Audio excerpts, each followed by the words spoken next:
Welcome to Bringer of Life, the River Nile.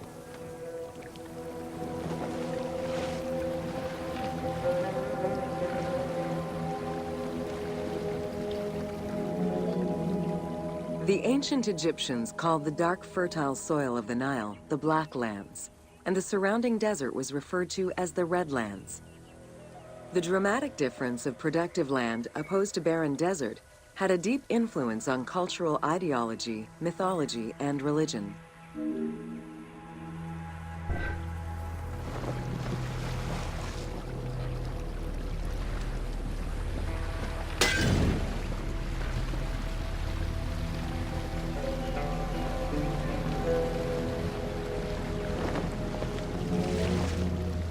The Nile determined much of Egyptian civilization. For example, the seasonal cycle of the Nile was so consistent that ancient Egyptians created their calendar around it. The flood season, or Akhet, was when the departing floodwaters left arable soil for crops. It was followed by the growing and harvesting seasons, known as Peret and Shemu. These regular seasons, along with abundant wildlife and rich soil, meant that Egypt's denizens were able to nourish themselves and ensure their country's strength in trade.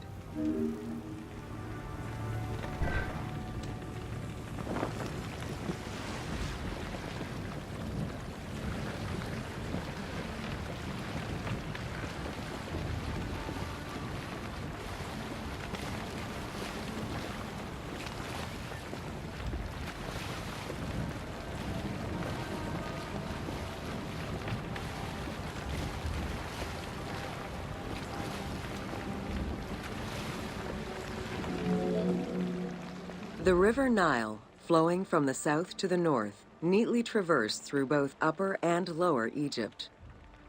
All of Egypt's major cities were built along this narrow ribbon of life. Protected by mountain ranges and deserts which acted as natural barriers to enemies, and sustained by the Nile's plants and wildlife, Egyptian civilization enjoyed economic and cultural prosperity for over 4,000 years.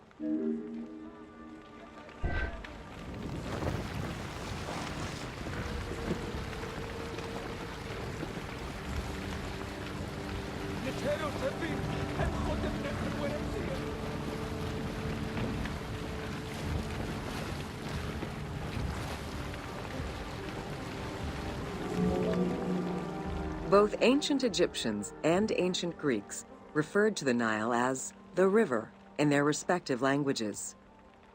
Stretching a distance of over 6,700 kilometers, the Nile is one of the longest rivers in the world.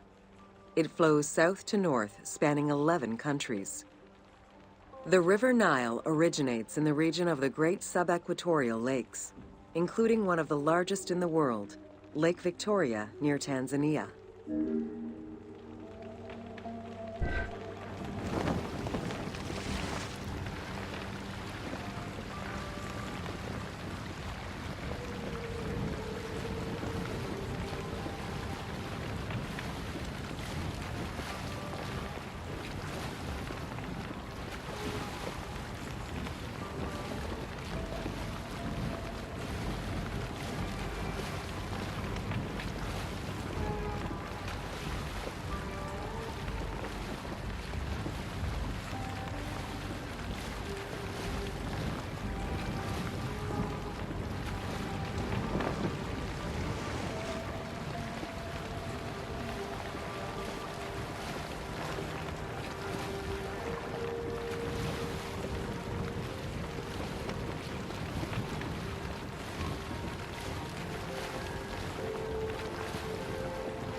The river flows through African equatorial forests, swamps, volcanic lands, steppes, and deserts, splitting apart for a while and picking up various sediments from each region and carrying them all the way to Egypt. Its main artery, known as the White Nile, rejoins with the Blue Nile in Khartoum. This is where it weaves through rich deposits of silt and nutrients, carrying them along in its wake.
The Nile crosses 6 cataracts from the south to the north, creating natural obstacles between the various sections of the river. The cataracts are long zones of about 100 kilometers, where the bubbling and rapidly swirling waters advance tumultuously amid enormous heaps of rocks and benches of hard stone.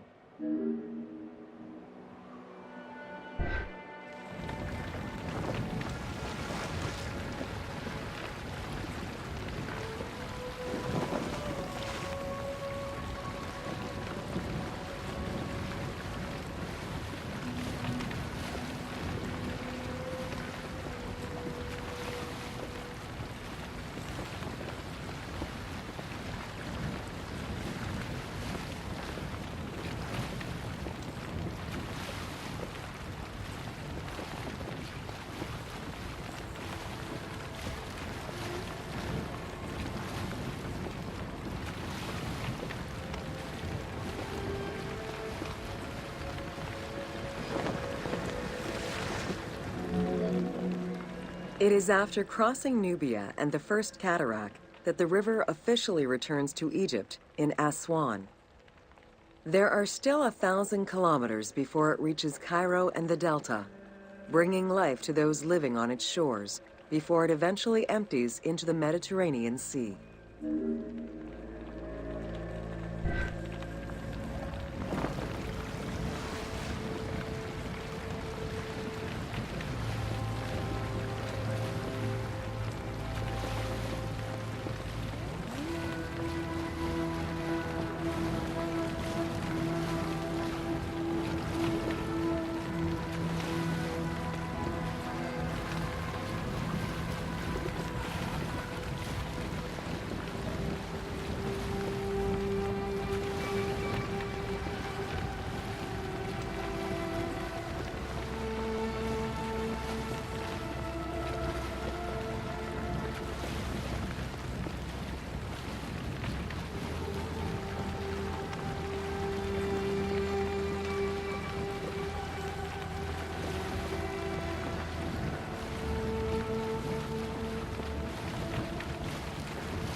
Ancient Egyptian irrigation and water use was centered around the Nile. However, they also had access to streams and rivers, as well as several large lakes. The Delta, situated at the north end of the Nile, also known as Lower Egypt, is a large irrigated area where the river splits into several tributaries.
The Delta had several major brackish coastal lakes, bodies of water separated from the sea by thin strips of land.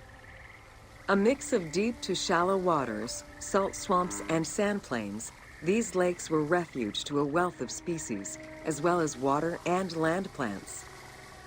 The occasional bandit could also be found sheltering within the denser reeds, waiting for the unwary traveler.